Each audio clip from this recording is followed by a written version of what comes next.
Hola, esta entrega es continuación de la capa de enlace de los videos que habíamos entregado previamente de esta capa.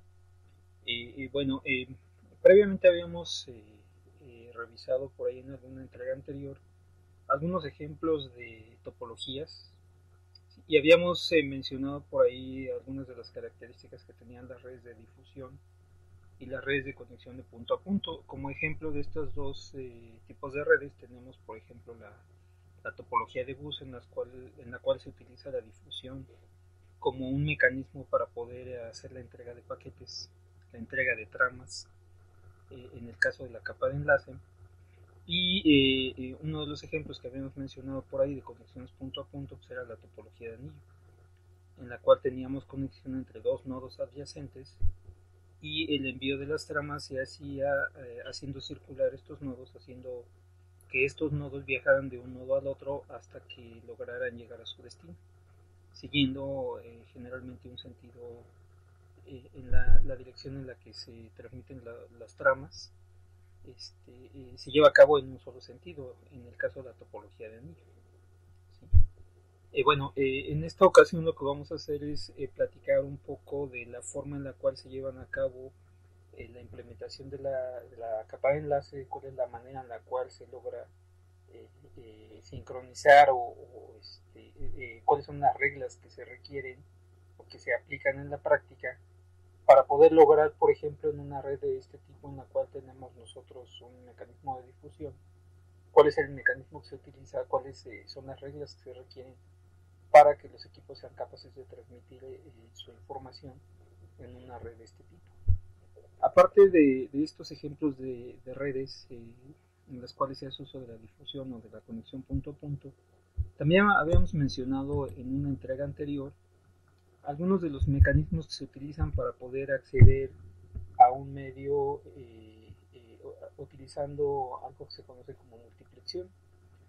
Vimos varios ejemplos, entre ellos pues está este que se muestra en la gráfica, que corresponde a una forma de representar la multiplexión por división de frecuencia. En el caso de este tipo de multiplexión, les recuerdo brevemente, ya habíamos comentado esto en entregas anteriores, lo que hacemos es considerando la capacidad del medio que tenemos o del canal que tenemos para transmitir, lo que hacemos es dividir ese canal utilizando un conjunto de frecuencias. ¿Sí? Considerando la capacidad del medio, lo que hacemos es tomar el rango de frecuencias que maneja ese medio, el rango de frecuencias que maneja el canal, ¿sí? Que es lo que se conoce como ancho de banda. Tomamos ese ancho de banda, tomamos ese rango de frecuencias, lo dividimos en un conjunto de frecuencias. ¿Sí? Cada uno de estos se le puede conocer como canal.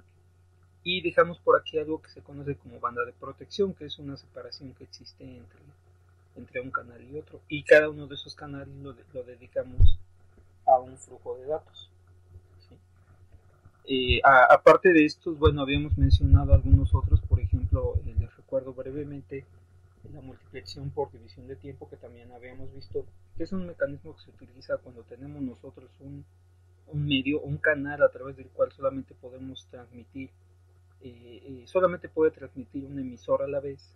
Es decir, si tenemos nosotros cuatro emisores, por ejemplo, una de las maneras de permitirles el acceso para que todos ellos puedan transmitir a través de este medio sería utilizando lo que se conoce como ranuras de tiempo. En este caso lo que hacemos es, si consideramos nosotros esta línea de tiempo, lo que hacemos es dividir esto en un conjunto de ranuras, en un conjunto de intervalos de tiempo, y cada una de esas ranuras se la proporcionamos a uno de los emisores de tal forma que pueda en algún punto comenzar a introducir su información. En este caso lo que hacemos es ir sobreponiendo los conjuntos de tramas, las diferentes tramas que están generando mis emisores, de tal manera que al irlas sobreponiendo logramos que todos ellos puedan compartir el canal que tienen disponible por intervalos de tiempo, ¿sí? Haciendo uso de las ranuras de tiempo y eventualmente todos ellos tienen la posibilidad de ir transmitiendo su información. ¿Sí? ¿Por qué es importante esto? Bueno, si nosotros consideramos, por ejemplo, un esquema en el cual se maneja un mecanismo como este, se utiliza, por ejemplo, la multiplicación por división de frecuencia. Si nosotros tuviéramos un mecanismo de este tipo o un canal con estas características y asignamos una frecuencia o un canal diferente, ¿sí? Vamos a suponer que cada uno de estas bandas de frecuencia que estamos definiendo aquí, ¿sí? Cada una de las frecuencias en las cuales estamos dividiendo la capacidad del medio que tenemos, se le asignamos a un emisor distinto. Bueno, una de las ventajas que tiene esto es que si cada uno de estos es un emisor diferente, pues si se fijan en este caso no tienen por qué estar compitiendo con el resto, no tienen que estar llevando a cabo un mecanismo de contención para poder acceder al medio. ¿Sí? No es necesario competir o compartir el medio entre todos los emisores, porque cada uno de ellos pues tiene una banda propia, tiene una frecuencia propia que puede utilizar para llevar a cabo la transmisión de su información. ¿Sí? En cambio, en un esquema como este, en el cual tenemos nosotros solamente un canal, solamente un medio, ¿sí? Solamente un cable para poder llevar a cabo la transmisión de la información, aquí si se fijan, sí se tiene que utilizar un mecanismo de contención, todos ellos van a tener que estar compitiendo para poder, compitiendo de alguna forma, hasta cierto punto, para poder lograr acceder al canal y poder introducir sus tramas, ¿sí? Para poder lograr introducir sus paquetes de datos. Entonces, bueno, en este tipo de arquitecturas en las cuales tenemos nosotros un canal compartido entre varios emisores, ¿sí? Es necesario establecer un conjunto de reglas, ¿sí? Un conjunto de protocolos que le permitan a todos los emisores poder determinar el momento en el cual pueden hacer uso del canal. Y esto también tiene que ver con las topologías que mencionábamos hace un momento. Por ejemplo, en una topología de este tipo en la cual tenemos conexiones punto a punto, pues si se fijan en realidad no tenemos nosotros problema para que este emisor, por ejemplo, sea capaz de transmitir información hacia acá, porque en realidad pues, es el único destino que tiene posible. Entonces, cuando este emisor tiene la necesidad de transmitir información, lo que hace es automáticamente enviárselo hacia acá. ¿Sí? Eso no quiere decir que pueda enviar información sin ningún tipo de cuidado, porque aquí pues también hay que tener en cuenta la capacidad que tiene el receptor. Sí, y eso hay que tenerlo en cuenta para no saturarlo, por ejemplo, porque recuerden que cuando se satura a un receptor, el receptor una de las posibilidades que tiene es comenzar a eliminar todos los paquetes que ya no puede almacenar.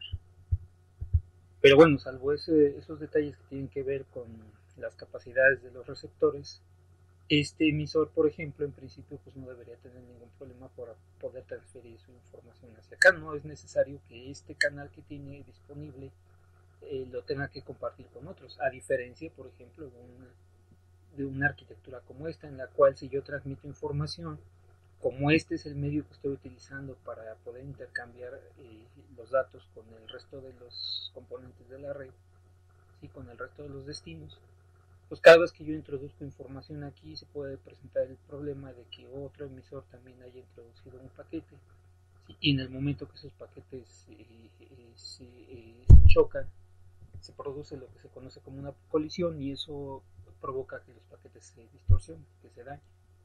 Entonces, en este tipo de redes, en este tipo de arquitecturas, necesitamos nosotros establecer un conjunto de reglas para que los equipos sean capaces de establecer esa comunicación. ¿Sí? Siempre que tenemos nosotros un medio único de comunicación que está siendo compartido por dos o más emisores, ¿sí? Tenemos la necesidad de establecer ese conjunto de reglas. ¿Sí? Bueno, la capa, si pensamos nosotros en TCP/IP, la capa en la cual se comienza o se tiene la necesidad de resolver ese problema, pues es precisamente en la capa de enlace, que es donde nosotros tenemos el acceso directo al medio de comunicación, el acceso directo al canal. ¿Sí? Entonces, vamos a considerar para los siguientes ejemplos, para el resto de esta entrega, vamos a considerar nosotros una red como esta, en la cual tenemos nosotros el uso de difusión, para poder llevar a cabo la transmisión de la información. ¿Sí? Cuando hacemos uso nosotros de este tipo de mecanismos, por ejemplo, para el caso de la arquitectura de bus, este tipo de conexiones, este tipo de medios se les conoce como canales de difusión por la manera en la cual se transmiten los datos, sí, que ya lo habíamos comentado previamente. También se les conoce como canales multiacceso o canales de acceso aleatorio por la forma en la cual se lleva a cabo el acceso por parte de los emisores. ¿Sí? Que eso es algo que vamos a comentar a continuación. Bueno, en este tipo de esquemas, en este tipo de arquitecturas, ese conjunto de reglas que se utilizan o que se establecen para poder determinar la forma en la cual los emisores pueden tener acceso al medio, ¿sí? Cuáles son las reglas que se tienen que seguir para acceder al medio, ¿sí? Están contenidos dentro de algo que generalmente se le conoce como la subcapa MAC o la subcapa de control de acceso al medio, o simplemente como también se le puede conocer como la capa de control de acceso al medio, que es la parte de la capa de enlace en la cual se determinan precisamente las reglas que hay que seguir para acceder al medio.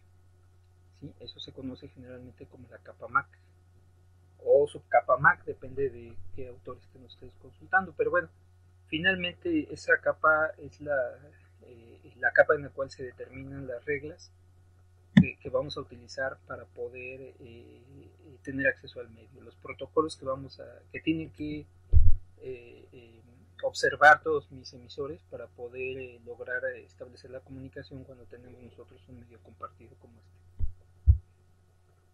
este. Bueno, ahora hay algunos detalles aquí que es importante tener en cuenta, que tienen que ver, entre otras cosas, con la asignación del acceso al canal.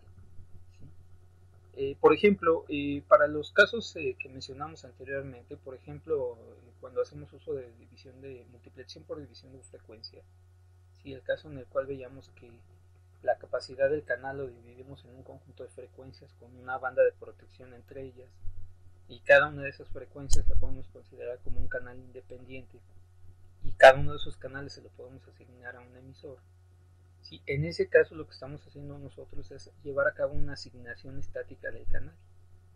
¿Sí? Lo que hacemos es a cada uno de los emisores pues le asignamos una de las frecuencias, ¿sí? Y como esa frecuencia es independiente del resto, pues entonces cada uno de ellos puede tener una asignación estática. No es necesario estar compitiendo o estar esperando a que los demás hagan uso del canal para poder hacer uso, en mi caso. Cada uno de ellos puede llevar a cabo la transferencia de su información de manera independiente. Sí, ahora, en el caso de los otros ejemplos que hemos mencionado antes, por ejemplo, uno de ellos es la multiplicación por división de longitud de onda, que si se acuerdan, lo habíamos ejemplificado para el caso con el caso de la fibra óptica, ¿sí? En la cual se utiliza una longitud de onda diferente para poder lograr interponer una serie de transmisiones haciendo uso de una sola fibra óptica. ¿Sí? Que sería más o menos el caso de, utilizando un tipo de señal diferente, pero es el mismo caso que tenemos nosotros para la multiplicación por división de tiempo, en la cual lo que hacemos es utilizar el mismo canal, pero vamos intercalando los paquetes entre los diferentes, de los diferentes emisores. ¿Sí? En estos casos, cuando hacemos nosotros uso de un solo canal y ese canal lo tenemos que compartir entre los demás, tenemos que llevar a cabo nosotros algo que se conoce como asignación dinámica. ¿Sí? Aquí permítanme hacer una corrección, porque aquí mencionamos nosotros dos tipos de fibra óptica por ahí. Uno de ellos era la fibra óptica monomodo y la otra era la fibra óptica multimodo. Bueno, en el caso de la fibra óptica multimodo, ¿sí? Es donde hacemos nosotros uso de WDM, es decir, la multiplicación por división de longitud de onda. ¿Sí? Y en ese caso lo que estamos haciendo es utilizar un mecanismo muy parecido al que se utiliza con la división de frecuencia, porque cada una de las transmisiones que tenemos nosotros se utiliza se le puede asignar un canal como si fuera un canal diferente. En el otro caso, que en realidad no es multiplicación por división de longitud de onda, la división de tiempo también la podemos establecer nosotros o la podemos utilizar cuando hacemos uso de fibra óptica, pero en fibra óptica de tipo monomodo, en la cual solamente tenemos la posibilidad de transmitir un haz de luz. Solamente se utiliza una longitud de onda para llevar a cabo la transferencia de la información. Entonces, bueno, haciendo esa corrección, entonces la asignación estática, ejemplos de eso, sería la multiplicación por división de frecuencia y la multiplicación por división de longitud de onda. ¿Sí? La multiplicación por división de tiempo es un mecanismo que tendríamos que utilizar cuando tenemos nosotros un canal único, ya sea que esté representado por por un cable de fibra, algún tipo de cable de fibra, monomodo, o bien un cable algún tipo de cable de cobre, por ejemplo. ¿Sí? Bueno, más adelante también vamos a mencionar algunos otros detalles que tienen que ver con capas de enlace, pero de redes inalámbricas, en donde vamos a encontrar algunos detalles interesantes por ahí, pero eso lo haremos en una entrega posterior. Ahora, algunos detalles que son importantes cuando consideramos nosotros la asignación dinámica, entre otras cosas, pues tienen que ver con lo siguiente. Por ejemplo, hay que considerar que los diferentes emisores que tenemos nosotros van a generar una serie de tramas que corresponden a flujos de datos diferentes. En ese sentido, pues tenemos que cada uno de los emisores maneja un tráfico diferente, un tráfico independiente.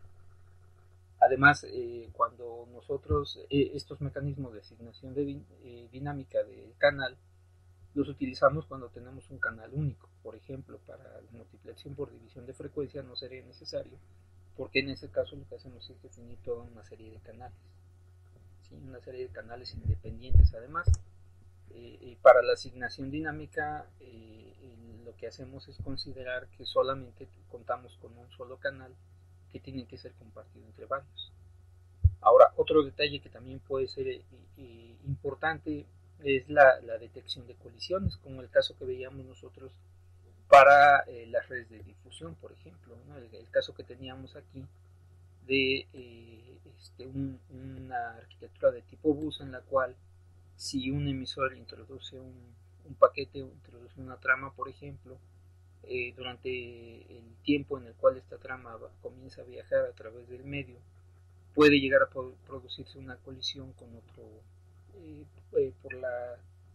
por las tramas que está transmitiendo otro emisor. Entonces, bueno, otro detalle importante aquí pues es la detección de colisiones. ¿Sí? Otro más que va a ser importante también, lo vamos a ver a continuación, es la manera en la cual se maneja el tiempo, la línea de tiempo que consideramos nosotros para ir midiendo, por ejemplo, la cantidad de información que ha transmitido cada uno de mis emisores. ¿Sí? Esa línea de tiempo o ese tiempo que tenemos disponible en el canal lo podemos manejar ya sea como un tiempo continuo o bien establecer lo que se conoce como ranuras de tiempo, de tal manera que los emisores tengan que adaptarse al inicio y fin, a las marcas de inicio y fin de las ranuras de tiempo. ¿Sí? Bueno, eso lo veremos más adelante. Y otro detalle también que puede ser importante es la detección de portadora, o cuando no se maneja la detección de portadora. ¿Qué quiere decir esto? Bueno, la portadora en este contexto no es otra cosa más que una señal que va a estar viajando permanentemente o se va a estar transmitiendo permanentemente a través del medio de comunicación. ¿Sí? De tal forma que, por ejemplo, los emisores tienen la posibilidad de detectar si esa portadora se está transmitiendo en este momento. Quiere decir que posiblemente no haya nadie transmitiendo. Si yo solamente detecto la portadora, es decir, detecto esa señal que se transmite de manera permanente, eso podría indicarme, por ejemplo, que en este momento nadie está haciendo uso del canal, y posiblemente en este momento yo decida comenzar a hacer mi transmisión de datos. ¿sí? Si en algún momento yo reviso la información que está viajando a través del medio y en lugar de la portadora, en lugar de esa señal, detecto yo un flujo de datos diferente, eso lo puedo interpretar como un conjunto de datos que se están transmitiendo en este momento. Sí, a grandes rasgos, la portadora tiene algunas otras características que tienen que ver más con cuestiones electrónicas que no vamos a abordar por el momento. Pero pueden ustedes verlo simplemente como una señal que se transmite a través del canal. ¿Sí? En un momento posiblemente quede más clara esa parte. Bueno, ahora, de algunos de los protocolos que se han propuesto para manejar el acceso múltiple o la asignación de canal o el uso de compartido de los canales cuando hacemos uso o cuando tenemos nosotros esquemas de difusión, arquitecturas de difusión, algunos de los que se han propuesto son, por ejemplo, estos. Hay un par que se conocen como Aloha. ¿Sí? Uno de ellos se conoce como Aloha puro, que es el que yo les voy a platicar a continuación. Y ahorita les comento qué vamos a hacer con el de Aloha ranurado. Entonces, bueno, en el caso del Aloha puro, recuerden que estamos nosotros considerando una red de difusión. Por ejemplo, pueden pensar en el bus. Funciona de la siguiente manera a grandes rasgos. Cuando un emisor tiene un bloque de datos que transmitir, es decir, tiene una trama o una serie de tramas que necesita de transmitir a través del canal, lo que hace es simplemente transmitirla. ¿Sí? Simplemente en el momento que tiene lista una trama, lo que hace es introducir esa trama en el canal. ¿Sí? Bueno, como vimos anteriormente, se pueden producir colisiones. Para que este tipo de protocolo funcione, debe ser capaz de detectar las colisiones, que eso es algo que tiene que ver un poco con las características del tipo de señal que se utiliza para poder transmitir la información. Entonces, el emisor lo que hace es, en el momento que tiene listo una trama, comienza a introducir la trama en el canal, revisa el canal para ver si se produjo alguna colisión. Si detecta una colisión, lo que hace es esperar un tiempo aleatorio en un cierto intervalo, es un tiempo aleatorio acotado además. Y una vez que ya llevó a cabo esa espera, lo que hace a continuación es simplemente tratar de retransmitir y volver a revisar el medio para ver si puede detectar una colisión. Si no detecta una colisión, inmediatamente puede suponer, eso no quiere decir que todo haya salido bien, pero inmediatamente la capa de enlace puede suponer que la trama se pudo transmitir sin problema. ¿Sí? Pueden llegar a ocurrir errores en el camino, ¿sí? Que causen alguna distorsión, algún tipo de daño, pero bueno, para eso pues, existen mecanismos como por ejemplo las sumas de verificación, por ejemplo los CRC, y recuerden que esta es la capa más baja. Las capas superiores también tienen mecanismos para hacer una revisión del contenido de los paquetes que están recibiendo, de tal forma que sean capaces de detectar si alguno de los paquetes se dañó. ¿Sí? Entonces, pero bueno, en principio entonces, en el caso de este protocolo, sí, que fue uno de los primeros que se propusieron para manejar el acceso múltiple o para poder acceder al medio en el caso de las arquitecturas de difusión, pues el funcionamiento entonces a grandes rasgos es eso. Si yo tengo una trama lista para enviar, simplemente la introduzco, ¿sí? Y para el manejo de las colisiones lo que hago es, una vez que terminé de introducirla, lo que hago es revisar el medio, ¿sí? Y si detecto que hay una colisión, entonces inmediatamente lo que hago es comenzar a llevar a cabo una espera en un intervalo de tiempo aleatorio. ¿Sí? Incluso en este tipo de protocolos se llega a manejar algo como lo siguiente. Por ejemplo, yo hago inicialmente una espera cuando detecto yo una colisión. Yo hago una espera por un tiempo aleatorio. Por ejemplo, vamos a pensar que ese tiempo fuera de 20 milisegundos. Intento transmitir otra vez mi trama, ¿sí? Y si vuelvo a detectar una colisión, lo que hago es duplicar ese tiempo, de tal manera que la segunda vez voy a hacer una espera de 40 milisegundos. ¿Sí? Vuelvo a introducir la trama, ¿sí? Y vuelvo a escuchar el medio. Si se vuelve a producir un una colisión, lo que hago es duplicar nuevamente ese intervalo de tiempo, de tal forma que la próxima vez voy a hacer una espera, por ejemplo, de 80 milisegundos, por ejemplo.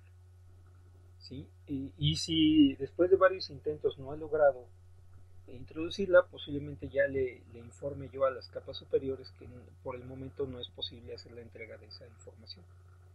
¿Sí? Y eso ya las capas superiores deberían poder interpretarlo como un error en la red. ¿Sí? Posiblemente no esté disponible la red o posiblemente haya algún tipo de falla en alguno de los a través del canal. ¿Sí? En alguno de los dispositivos. Por ejemplo, esa es una de las maneras, por ejemplo, en las que se maneja esto. Bueno, cuando nosotros tenemos un canal de este tipo, ¿sí? Un canal común que está compartido por dos o más emisores, en el cual se pueden generar este tipo de conflictos, ese tipo de esquemas se les conoce como sistema de contención, porque en ese caso los emisores tienen que contender por el uso del canal. Entonces esto es lo que se conoce como sistemas de contención en este contexto de la capa de enlace. ¿Sí?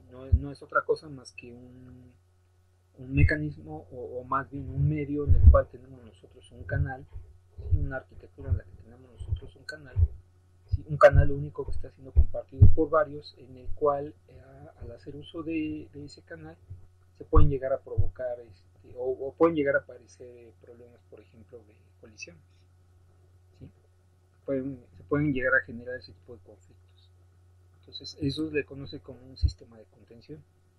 ¿Sí? Y bueno, para tener un poquito más claro el funcionamiento del Aloha Puro, ¿sí? Podemos revisar nosotros este esquema. Por aquí está la referencia de la imagen. ¿Sí? Es una imagen de uno de los libros de texto que hemos estado llevando. ¿Sí? Y funciona de la siguiente manera. ¿Sí? Esta parte de aquí la podemos nosotros interpretar como una línea de tiempo. El tiempo transcurre en este sentido, ¿sí? Como se indica por aquí. ¿Sí? Y funciona de la siguiente forma. Entonces, vamos a suponer que en este caso estos de aquí serían los emisores. ¿Sí? Y en este instante de tiempo el emisor E tiene una trama que transmitir. Entonces lo que hace es en ese momento transmite su trama. ¿Sí? Y además una vez que la transmitió, una vez que la introduce en el canal, lo que hace es quedar a la escucha para ver si se produce algún tipo de colisión. ¿Sí? La trama comienza a viajar a través de este medio, ¿sí? Y en este instante de tiempo, ¿sí? El emisor A también tiene una trama que transmitir. ¿Sí? Este emisor ya terminó de transmitir su trama, ¿sí? Y en el momento que terminó, hay una pequeña separación aquí, de tal forma que el emisor A puede introducir su trama sin ningún problema. ¿Sí? Antes de que termine de transmitir esta trama, ¿sí? El emisor B tiene una trama que transmitir. ¿Sí? Y como no existe un mecanismo a través del cual yo pueda verificar si en este momento alguien más está transmitiendo, pues entonces el emisor B lo que hace es simplemente comienza a introducir su trama aquí y aquí se comienza a producir la colisión. ¿Sí? Eso lo que va a hacer pues, es provocar que estas dos tramas se dañen. ¿Sí? Además, el funcionamiento de Aloha Puro, como habíamos comentado, es el siguiente. Este emisor no va a poder determinar si existió una colisión hasta después de que termine de transmitir su trama. Entonces, esta trama se comenzó a transmitir, no terminó de transmitirse cuando el emisor B comenzó a transmitir la suya.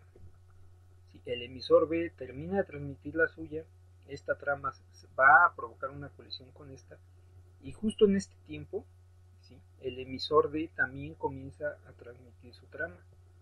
¿Sí? Y si se fijan, estas tres tramas, parte de las tramas se sobreponen y eso va a provocar una colisión y va a provocar también que las tres tramas se dañen, ¿sí? Y que en algún punto tengan que ser retransmitidas posiblemente. ¿Sí? Los receptores van a tener que desecharlas porque de alguna forma van a poder detectar o deberían poder detectar que esas tramas están dañadas. ¿Cómo se hace eso? Pues a través de, por ejemplo, de las sumas de verificación o de los bits de paridad o de CRC. ¿Sí? Entonces aquí ya tuvimos un problema. En este instante de tiempo, por ejemplo, el emisor E tiene la necesidad de transmitir a otra trama diferente. Como justo en este punto no hay nadie que esté transmitiendo, pues logra introducir su trama sin ningún problema. Termina de transmitirla y inmediatamente el emisor C requiere transmitir su trama. Puede hacerlo y no se sobrepone con ninguna. Lo mismo pasa con esta trama del emisor D. ¿Sí? En este instante de tiempo, por ejemplo, el emisor E comienza a transmitir una trama también. ¿Sí? Al mismo tiempo, bueno, casi al mismo tiempo, el emisor A también introduce una trama y aquí se vuelve a producir una colisión. ¿Sí? Entonces el funcionamiento de este el protocolo es de esa manera. Yo si tengo una trama que necesito transmitir, simplemente la transmito. Comienzo a transmitirla. ¿Sí? Una vez que terminé, hasta que terminé, entonces reviso el medio para ver si puedo detectar una colisión. En caso de que haya una colisión, pues lo que voy a hacer es llevar a cabo una espera aleatoria. Por ejemplo, esta parte de aquí la podríamos interpretar de la siguiente forma. Este emisor comenzó a transmitir su trama, terminó de transmitirla, ¿sí? Cuando terminó de transmitirla se dio cuenta que apareció se produjo una colisión con la trama del emisor B, y entonces lo que hace es llevar a cabo una espera aleatoria durante este intervalo de tiempo y después intenta nuevamente transmitir su trama. Si vuelve a detectar una colisión, va a tener que llevar a cabo aquí otra espera aleatoria para poder introducir nuevamente su trama. ¿Sí? Entonces, bueno, a grandes rasgos es el funcionamiento de ese protocolo que se conoce como aloja pura. ¿Sí? Ahora, hay algunos otros protocolos que se han propuesto, algunos otros mecanismos que se han propuesto a raíz de a raíz de aloja. Por ejemplo, uno de ellos se conoce como acceso múltiple con detección de portadora. ¿Sí? Donde recuerden, la portadora no es otra cosa más que una señal que se transmite a través del canal de forma permanente. ¿Sí? Entonces, este mecanismo, a diferencia de aloja, funciona de la siguiente manera. Primero, cuando el emisor tiene una trama que transmitir, lo primero que va a hacer es escuchar el canal para verificar si alguien está transmitiendo. ¿Cómo puedes saber si alguien está transmitiendo? Bueno, si yo reviso el canal y lo que detecto es la portadora, es decir, es esa señal que se transmite cuando no hay nadie introduciendo información en el canal. Si yo detecto esa señal, detecto la portadora, entonces quiere decir que en este momento nadie está haciendo uso del canal. ¿Sí? Eso se interpreta como que el canal está vacío. Eso no quiere decir que no haya una señal. Eso quiere decir que la única señal que detectó fue la de la portadora. Entonces, si el canal se detecta como vacío, el emisor inmediatamente comienza a transmitir sus datos. Si el canal está ocupado, es decir, si yo reviso el canal y en lugar de la portadora detecto otra señal diferente, eso me va a indicar que el canal en este momento está ocupado. ¿Sí? Entonces, en el caso de que yo detecte que ese canal está ocupado, lo que voy a hacer es llevar a cabo una espera por un tiempo aleatorio. ¿Sí? Utilizando este mecanismo también se pueden producir colisiones, pero una de las ventajas que tiene con respecto al aloja puro es que, por ejemplo, este emisor comienza a introducir su trama. Si en este momento el emisor B requiere introducir su propia trama, si aloja puro lo que hace es simplemente le dice introduce tu trama y después revisa si hubo colisión. ¿Sí? El mecanismo conocido como CSMA lo que hace es indicarle al emisor que antes de comenzar a llevar a cabo esta transmisión, lo primero que tiene que hacer es verificar si alguien está utilizando el canal.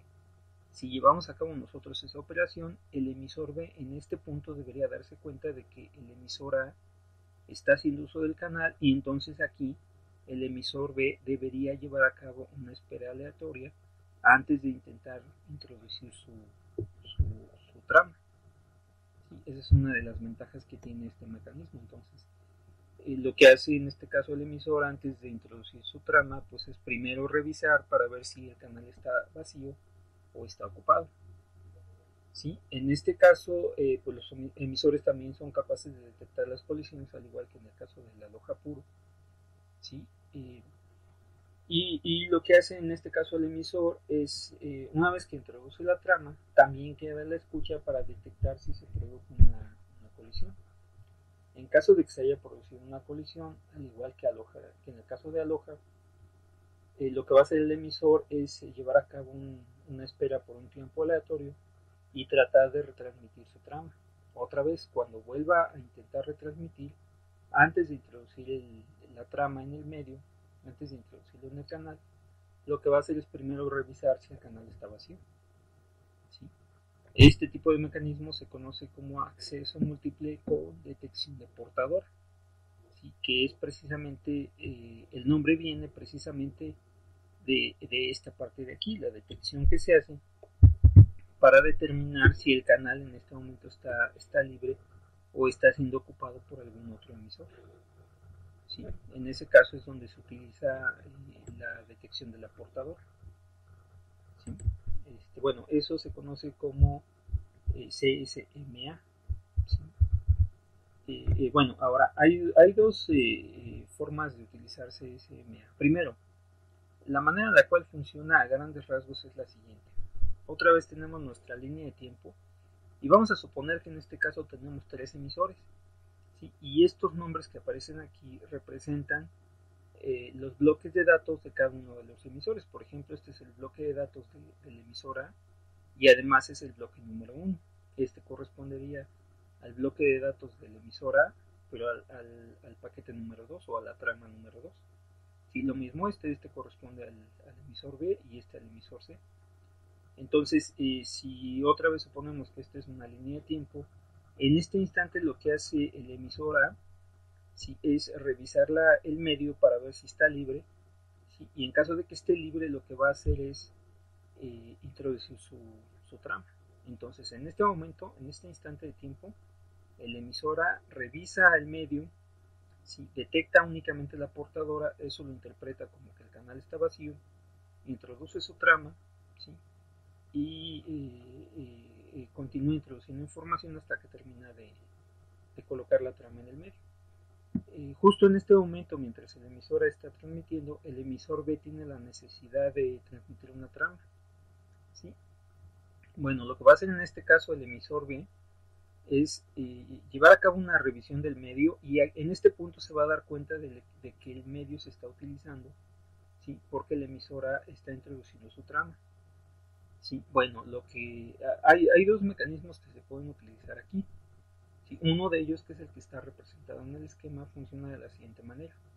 Cuando el emisor B revisa el medio y se da cuenta de que está siendo utilizado, lo que hace es quedarse a la escucha, ¿sí?, que se queda revisando la información que se transmite a través del medio, y justo en el momento en el que se da cuenta que ya el emisor ha terminado de transmitir, lo que hace es inmediatamente introducir su trama.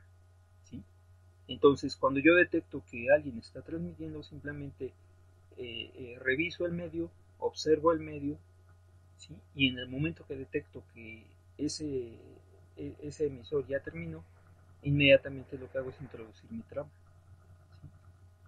¿Sí? Y bueno, para el resto de las tramas funciona exactamente igual. Este emisor comenzó a revisar el medio aquí, tuvo que llevar a cabo esta espera, ¿sí?, y cuando este emisor terminó de introducir su trama, entonces el emisor B comenzó a introducir su trama.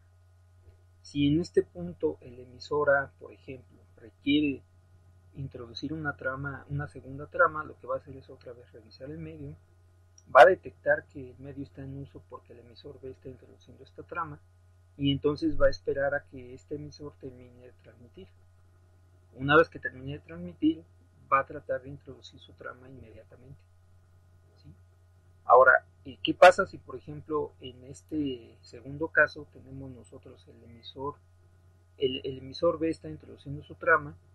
En este instante el emisor A revisa y se da cuenta de que está en uso, y entonces tiene que llevar a cabo esta espera, y antes de que el emisor B termine de introducir esta trama, el emisor C también tiene la necesidad de hacerlo. Entonces el emisor C en este punto revisa el medio, se da cuenta también que está siendo utilizado, y entonces lo que hace es monitorear el medio, ¿sí? Para ver en qué momento el emisor B termina.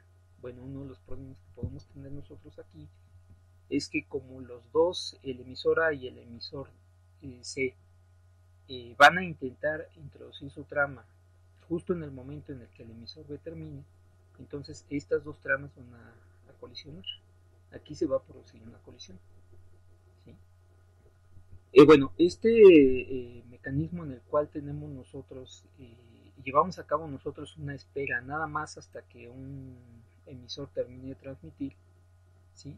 E inmediatamente comenzamos a introducir nuestros datos, se conoce como CSMA persistente. ¿Sí? Cuando hacemos uso de ese CSMA persistente, ¿sí? Es decir, acceso al medio con detección de portadora persistente, ¿sí? Y uno de los problemas que podemos tener es que puede haber dos o más emisores que estén esperando a que una trama termine de transmitirse para comenzar ellos a transmitir, como el caso que tenemos aquí para estas dos tramas. ¿Sí? Eso, uno de los problemas que nos puede provocar es que puede generarnos una cantidad grande de colisiones. ¿Sí? Bueno, para resolver un poquito ese problema, ¿sí? Hay otro tipo de CSMA que se conoce como CSMA no persistente, ¿sí? Que lo que hace es, en lugar de, cuando yo tengo la necesidad de llevar a cabo una transmisión, por ejemplo, el emisor se trata de introducir su trama y en este punto se da cuenta de que el medio se está utilizando porque el emisor está transmitiendo, ¿sí? En lugar de esperar a que este emisor termine, lo que va a hacer es llevar a cabo aquí una espera aleatoria, ¿sí? Por un intervalo de tiempo aleatorio, ¿sí? Y lo mismo va a hacer el otro emisor, ¿sí? Este emisor en ese caso lo que va a hacer es, en el momento que se da cuenta de que alguien está utilizando el medio, lo que hace es inmediatamente, ¿sí? Intentar una espera, ¿sí? Quedar a la espera, pero por un tiempo aleatorio. No necesariamente va a tratar de transmitir en el momento que este emisor terminó de introducir su trama. Lo que va a hacer es determinar aquí un intervalo de tiempo aleatorio y después de ese tiempo va a revisar el medio y si está libre, entonces en ese momento comienza a transmitir. ¿Sí? Y lo mismo va a hacer el emisor C. Lo que hace es determinar un intervalo de tiempo aleatorio aquí. ¿Sí? En el momento que termina, revisa el medio y si el medio se está utilizando todavía, pues entonces lo que va a hacer es volver a llevar a cabo aquí un periodo de espera, ¿sí? Aleatorio nuevamente, ¿sí? Y después de ese intervalo de tiempo va a volver a revisar para ver si ya está libre. ¿Sí? Esa es una de las ventajas que tiene, es que me reduce la cantidad de colisiones. Puede ser que introduzca por aquí algunos intervalos de tiempo adicionales, pero a cambio de eso reduzco las colisiones, ¿sí? Y generalmente esos tiempos de espera en general, en promedio, son mucho menores que los tiempos que me lleva a mí recuperarme de una colisión. ¿Sí? Bueno, este segundo esquema de CSMA se conoce como CSMA no persistente. ¿Sí? Bueno, también de esto se deriva otro que se conoce como CSMA con detección de colisiones. Funciona de la siguiente manera. ¿Sí? Por ejemplo, vamos a suponer que este emisor, ¿sí? En este punto se da cuenta de que alguien está transmitiendo una trama, ¿sí? Y lo que hace es llevar a cabo una espera aleatoria y después de esa espera va a comenzar a introducir su trama. ¿Sí? Vamos a suponer que estamos usando CSMA persistente, por ejemplo. Entonces lo que hace es espera a que este elemento termine de transmitir, ¿sí? Es decir, va a ser una espera de este intervalo de tiempo y una vez que termina de transmitir lo que hace es introduce su trama. El emisor A determinó aquí un intervalo de tiempo más grande, por ejemplo, ¿sí? Y lo que va a suceder entonces es lo siguiente. Cuando el emisor S está introduciendo su trama, el emisor A comienza a introducir su trama después de haber llevado a cabo este intervalo de espera, ¿sí? Pero en el momento que comienza a introducir su trama, ¿sí? Al mismo tiempo va revisando el medio, ¿sí? Y en ese caso debería tener la capacidad de darse cuenta de que en este punto se está dando una colisión, ¿sí? Y cuando utilizamos nosotros CSMA con detección de colisiones, entonces los emisores son capaces de comenzar a introducir su información, comenzar a introducir sus tramas en el canal y al mismo tiempo ir detectando si se produce una colisión.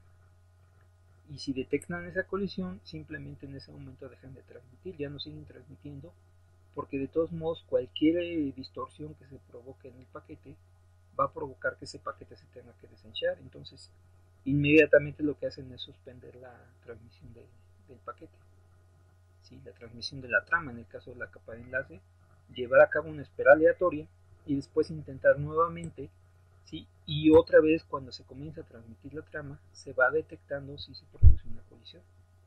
En ese caso, a diferencia del CSMA persistente y no persistente, en los cuales no se lleva a cabo la detección de colisiones, ¿sí? Las colisiones se van detectando conforme yo voy introduciendo la información en el medio. ¿Sí? Por ejemplo, un caso en el cual en la práctica se utiliza este mecanismo es en las conexiones inalámbricas, por ejemplo. ¿Sí? En el Wi-Fi se puede utilizar. Bueno, y este tipo de SSMA, por ejemplo, se puede utilizar en el caso de los medios guiados, por ejemplo.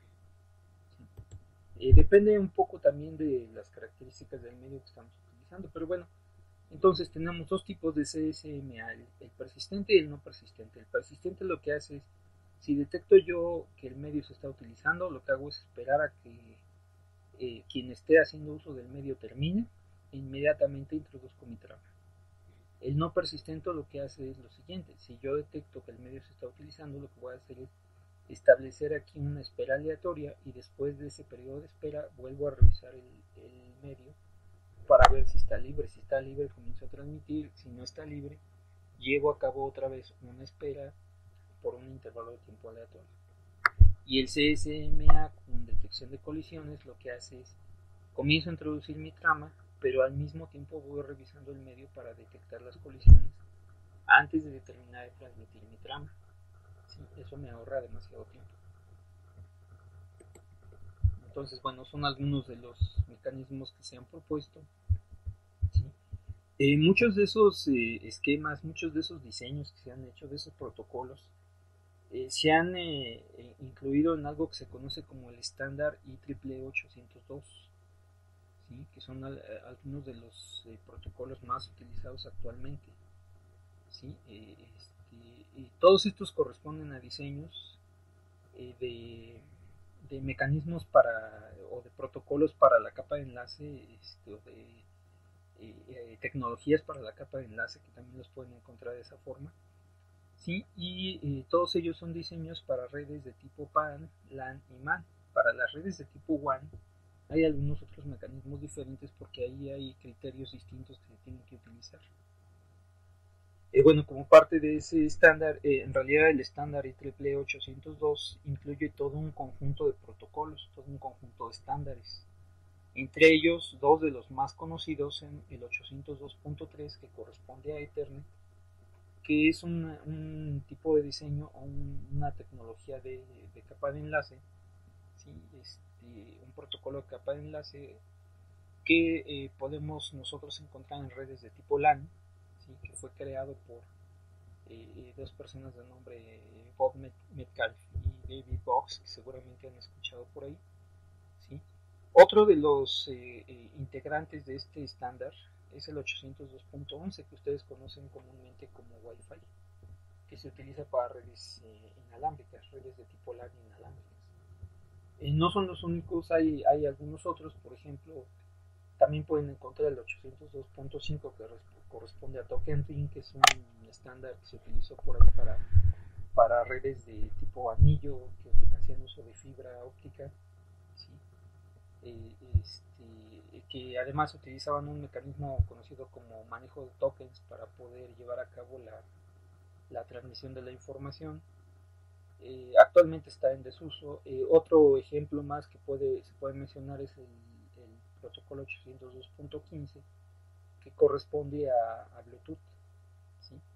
De algunos de ellos hay varias versiones, por ejemplo del 802.11 seguramente han visto por ahí las versiones A, B, C, N, por ejemplo, que son algunas de las más comunes.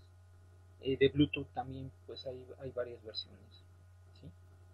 Bueno, nosotros lo que vamos a hacer es platicar un poquito acerca del 802.3, algunos detalles interesantes, ¿sí? ¿Qué es lo que conocemos nosotros actualmente como Ethernet? Bueno, Ethernet en realidad corresponde a un conjunto de cosas. Hay varias maneras o varias definiciones de Ethernet. Inicialmente podemos encontrar dos, una que se conoce como la Ethernet clásica, y que fue un estándar, el estándar sugerido originalmente para poder conectar computadoras, haciendo uso de un tipo de dispositivos conocidos como hubs o como concentradores.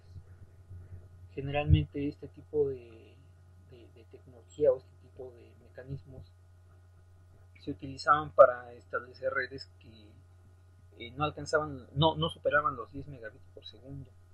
¿Sí? Otro tipo de Ethernet que pueden encontrar ustedes es la Ethernet conmutada, en la cual se hace uso de switches, ¿sí? Que es un tipo de Ethernet que se utiliza para poder conectar computadoras a velocidades mucho más altas que la Ethernet clásica. Por ejemplo, podemos encontrar redes de 100 megabits por segundo que se conocen como Fast Ethernet, 1000 megabits por segundo que se conocen como Gigabit Ethernet, 10.000 megabits por segundo que se conoce como 10 Gigabit Ethernet, ¿sí? Por su nombre en inglés.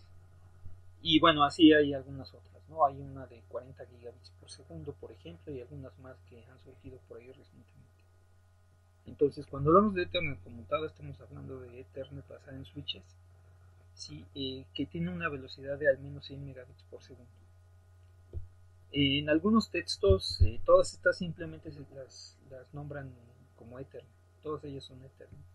Bueno, algunos textos hacen esta distinción entre Ethernet clásica y Ethernet conmutada. Hay algunas diferencias por ahí importantes.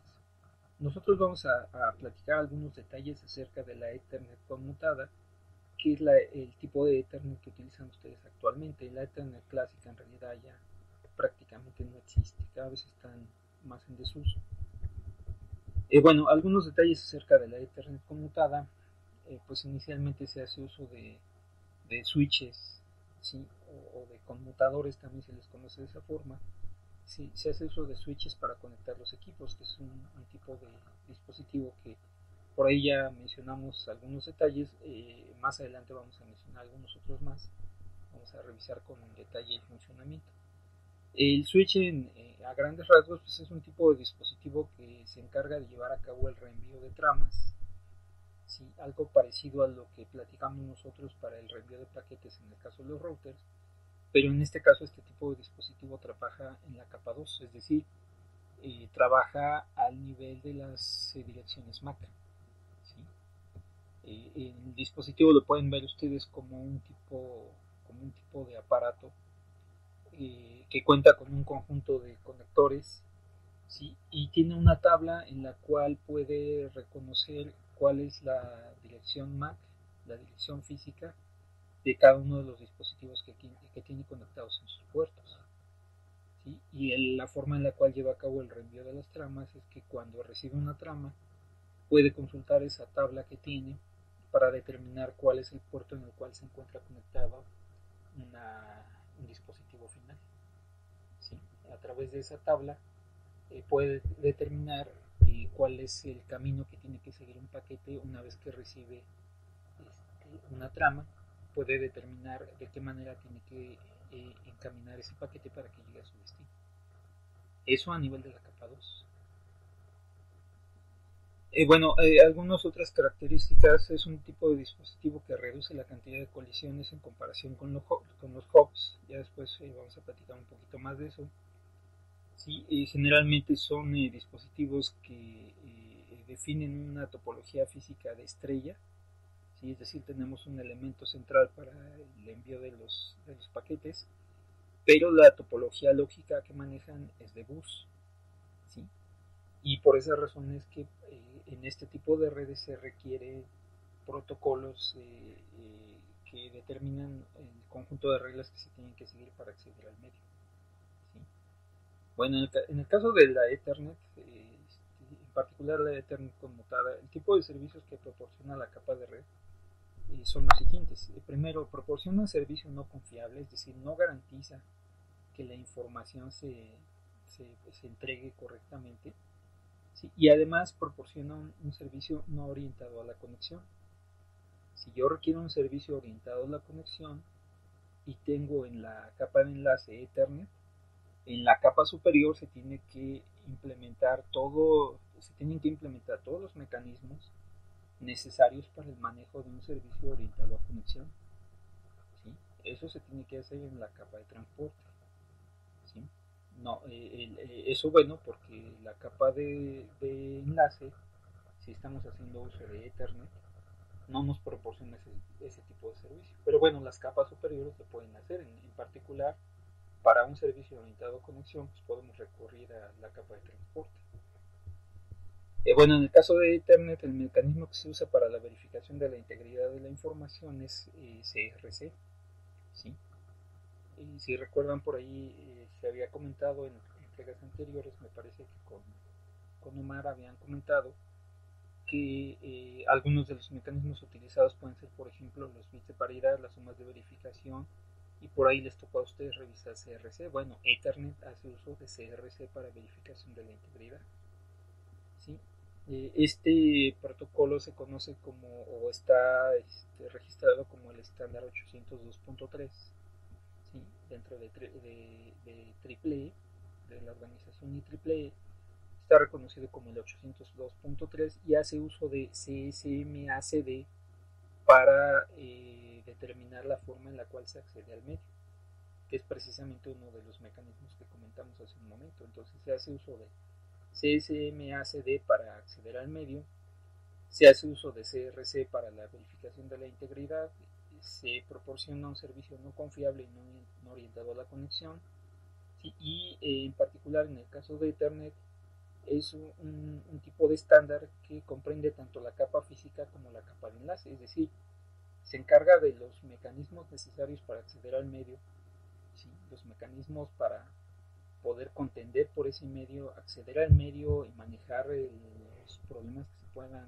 provocar, por ejemplo, por el caso de las colisiones, ¿sí?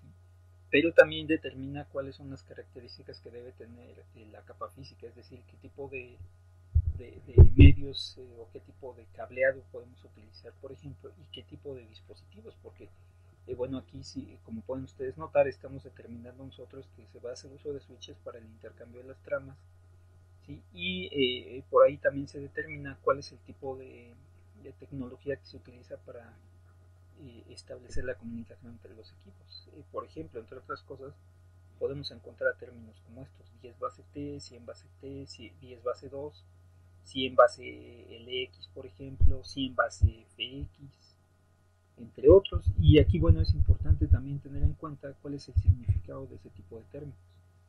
¿Sí? Por ejemplo, qué significa 10 base 2, 10 base 5, 10 base T, 10 base FX, por ejemplo. ¿Sí? Bueno, para poder entender qué significa eso, vamos a revisar cuál es el significado de este tipo de expresiones. ¿Sí? Por ejemplo, 10 base T, 100 base T, 1000 base FX, 10G base FX, 40G base FX, aquí por cierto me sobra un guión, perdón. ¿Sí? Bueno, la manera en la cual el significado de ese tipo de expresión es la siguiente. El primer número que tenemos aquí, ¿sí? Corresponde o me indica cuál es la velocidad de la conexión que tengo, cuál es la velocidad de la red en la que estoy trabajando. Por ejemplo, este 10 de esta expresión indica 10 megabits por segundo. Este 100 indica 100 megabits por segundo. En el caso de este 1000 quiere decir 1000 megabits por segundo. ¿Sí? Y cuando tenemos nosotros este valor y a continuación la letra G, eso me indica 10 gigabits por segundo. Por ejemplo, en este caso tenemos 10 gigabits por segundo. Este quiere decir 40 gigabits por segundo. ¿Sí? Entonces ese tipo de expresiones indica la velocidad del medio que estoy utilizando. Ahora, esa palabra base, ¿sí? Se refiere a que el canal que estoy utilizando hace uso de Ethernet como banda base. ¿Qué quiere decir eso? Bueno, lo podemos interpretar como que el canal que estoy utilizando se usa solamente para transmitir tráfico de Ethernet. Aquí el solamente, ojo, está entre comillas, porque en realidad esto quiere decir que el canal que tengo yo disponible se usa principalmente para transferir tráfico de Ethernet, ¿sí? No se usa para, o al menos la mayoría del tiempo, ¿sí? Se usa principalmente para la transferencia de tráfico de Ethernet. Y el último elemento de este tipo de expresiones me indica el medio físico que se está utilizando. Por ejemplo, cuando tengo un 2 aquí al final, como en el caso de este que dice 10 base 2, esto me indica un cable coaxial delgado, ¿sí? El 5, por ejemplo, para 10 base 5, 10 base 5 me indica un cable coaxial grueso, ¿sí? La T me indica un cable de par trenzado que también puede aparecer como TX, ¿sí? La T entonces quiere decir cable de par trenzado, y la F, ya sea FX y en algunos casos también puede aparecer como FL, me indica fibra óptica. Entonces, por ejemplo, una red de este tipo que esté especificada como 100 base T me indica una red en la cual tenemos nosotros tráfico de Ethernet, es decir, una red Ethernet en la cual se hace uso del estándar Ethernet principalmente para la transferencia de la información. Eso quiere decir que a través de esa red se transmite principalmente tráfico de Ethernet, que además es una red que funciona a 100 megabits por segundo, ¿sí? Y que hace uso de cable par trenzado para conectar los dispositivos, ¿sí? Por ejemplo, esta de aquí me indica un tipo de red en la cual también se hace uso de Ethernet, que tiene una velocidad de 10 gigabits por segundo y hace uso de fibra óptica como medio de conexión, ¿sí? Esta parte de aquí pues también me indica el tipo de dispositivos que se están utilizando, no solamente el tipo de cableado, ¿sí? Como veíamos hace un momento, en las redes de tipo Ethernet generalmente se utilizan switches. Entonces esto me indica una red en la cual hago uso de fibra óptica para conectar los dispositivos, los equipos o las tramas se transmiten a través de switches, tiene una velocidad de 10 gigabits y transmite principalmente tráfico de Ethernet, ¿sí? Entonces cuando hablamos nosotros de Ethernet, también vamos a encontrar nosotros este tipo de términos, porque Ethernet determina los mecanismos que se utilizan para acceder al medio, pero también lo que hace es determinar las características que deben tener la capa física, ¿sí? Entonces, en ese sentido, Ethernet determina tanto las características de la capa de enlace como de la capa física, es una combinación de capas. Bueno, ahora acerca de las tramas de Ethernet, que ya por ahí habíamos platicado del encapsulamiento que se hace de los datos. Bueno, en particular para el caso de Ethernet, ¿sí? Para la Ethernet conmutada que hemos platicado por ahí, el formato de la trama es más o menos de la siguiente forma.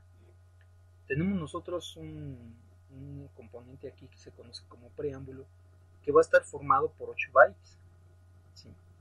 Que es una secuencia de bits que se utiliza para separar las tramas, ¿sí? Aquí, en este caso, este preámbulo está formado por 8 bytes que tienen la siguiente forma. Se van a transferir 7 bytes de esta forma, 10101010, y al final, después de esos 7 bits, se va a introducir esta secuencia de bits, ¿sí? Aquí, si se fijan, la única diferencia que tenemos es que los últimos 2 bits son 1 en lugar de ser 1, 0. Entonces se transmiten 7 bytes de esta forma, a continuación un byte de este tipo, y a continuación se transmite el resto de la trama, ¿sí? En este caso, pues la trama lo que hace es incluir la dirección MAC de destino, que va a estar formada por 6 bytes, la dirección MAC de origen, ¿sí? Que estas, bueno, por ejemplo, la dirección MAC de destino se determina utilizando el protocolo ARP que ya por ahí se mencionó, ¿sí? La dirección MAC de origen, bueno, pues la tomamos del equipo de origen, ¿sí? Y aquí, a continuación, después de esos dos datos, vamos a introducir un campo de 2 bytes que va a contener algo que se conoce como tipo, ¿sí? En una trama Ethernet podemos nosotros indicar cuál es el tipo de protocolo de capa de red que estamos transmitiendo por aquí y qué tipo de información estamos transportando. ¿Sí? Por ejemplo, aquí podemos tener dos posibilidades. Una de ellas es que estemos transportando, por ejemplo, un datagrama de IP, ¿sí? Es decir, un paquete de datos de la capa de red, o bien que estemos transmitiendo una trama que contiene una petición de tipo ARP.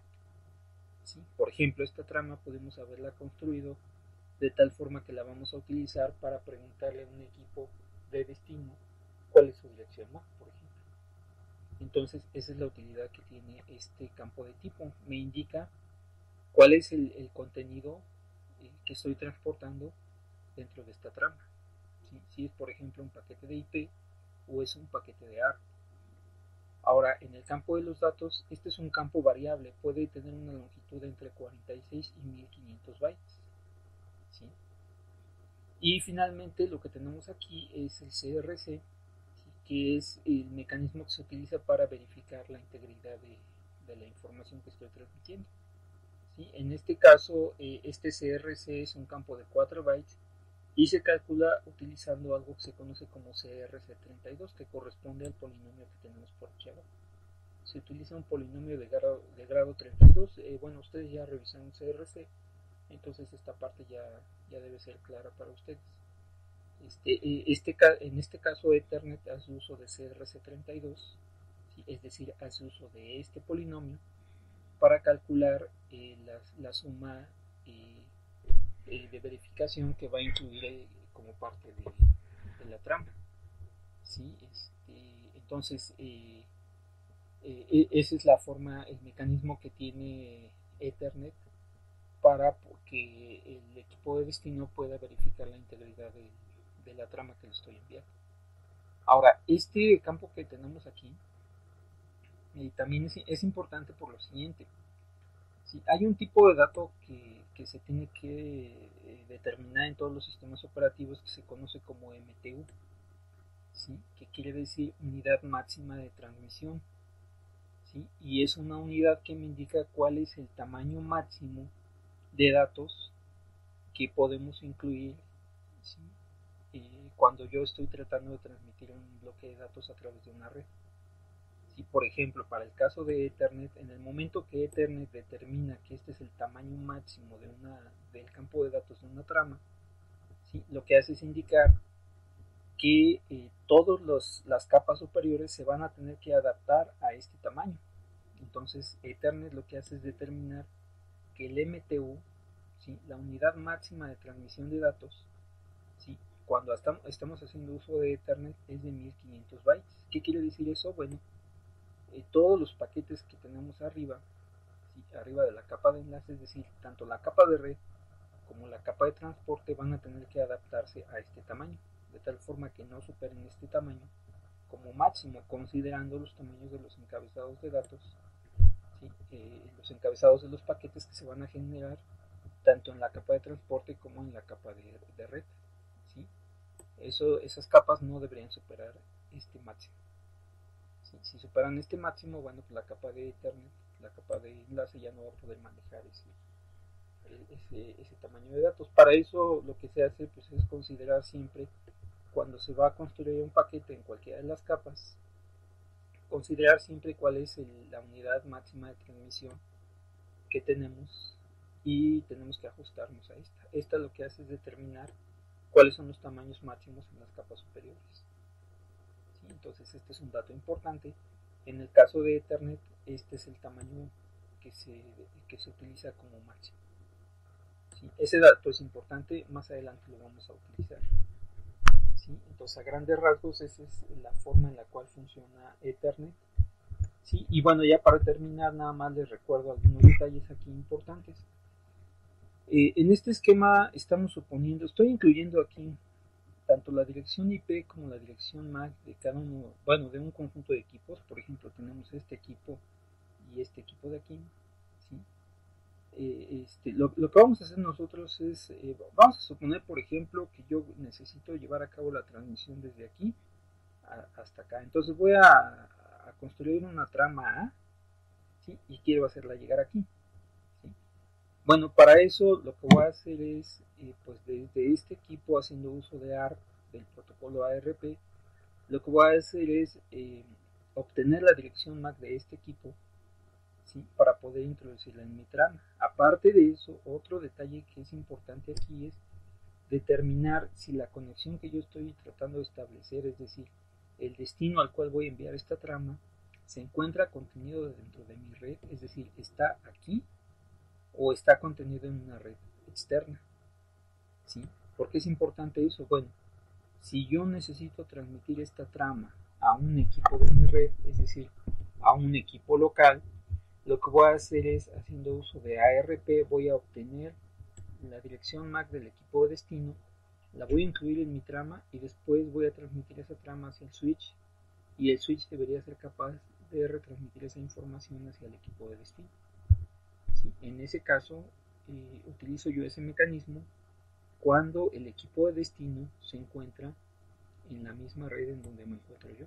Cuando está contenido aquí, ¿sí? Lo que hago es, a través de ARP, obtener su MAC, colocarla como dirección de destino en mi trama, transmitir esa trama al switch y el switch se encarga de entregarla. ¿Qué pasa si, por ejemplo, yo estoy tratando de transmitir esta trama, o bueno, esta segunda trama, la trama B, estoy tratando de transmitirla hacia un equipo que se encuentra en una red diferente? ¿Sí? Bueno, en ese caso lo que voy a hacer es lo siguiente. Como yo no voy a, no hay manera de que a través de ARP yo pueda obtener la dirección MAC del equipo de destino, lo que voy a hacer es lo siguiente. En lugar de tratar de obtener la dirección MAC del equipo de destino que está en una red diferente, lo que voy a hacer es simplemente tomar la dirección MAC del gateway, ¿sí? Primero determino yo si el equipo de destino está en una red diferente. Si está en una red diferente, entonces lo que hago es obtener la dirección MAC del gateway. Esa es la dirección de destino que voy a colocar en mi trama, por ejemplo en el caso de la trama B, y entonces le entrego la trama al switch. El switch en este caso se va a encargar de entregar esa trama al gateway, que en este caso está representado por uno de los puertos del router, ¿sí? Y ese gateway debe ser capaz de tomar esa trama y encaminarla de tal forma que pueda llegar a su destino. Por ejemplo, una de las cosas que tiene que hacer aquí en este caso, para este ejemplo estoy suponiendo que la red donde se encuentra el equipo de origen está conectada a este gateway, ¿sí? Y la red del equipo de destino tiene como gateway otro de los puertos del mismo router. En ese caso, en el momento que esta trama, ¿sí? Yo la mando al switch, el switch la retransmite hacia el gateway. En el momento que esa información llega a este puerto del router, el router lo que va a hacer es buscarle un camino. Como la segunda red está conectada a otro de los puertos, lo que va a hacer es simplemente esta trama la retransmite a este puerto, ¿sí? Que corresponde al gateway de la segunda red, ¿sí? Y en el momento que llega a ese gateway, ¿sí? Ese gateway, este puerto del router, lo que hace es retransmitirlo hacia el switch, y el switch se va a encargar ahora sí de hacerlo llegar hacia su destino, ¿sí? De por medio pues también están involucradas las direcciones IP, que son las que utilizan los equipos, los roteadores, para determinar cuál es el camino que debe seguir una trama. Pero realmente la conexión, si se fijan, se hace utilizando, en las capas más bajas, se hace utilizando las direcciones MAC, no las direcciones IP, ¿sí? Entonces, bueno, ese es un ejemplo nada más de la forma en la cual se llevaría a cabo la comunicación cuando yo estoy haciendo uso de una red de este tipo, ¿sí? Por ejemplo, haciendo uso de Ethernet, y yo requiero transmitir un bloque de información, por ejemplo, a un equipo local o bien a un equipo remoto. En caso de que yo requiera enviar a un equipo remoto, entonces lo que hago es dirigir la información hacia el gateway, ¿sí? Una vez que esa información llega aquí, se retransmite hacia uno de los puertos de salida, ¿sí? Y eventualmente va a poder llegar a un switch que tiene la posibilidad de entregar directamente al equipo de destino.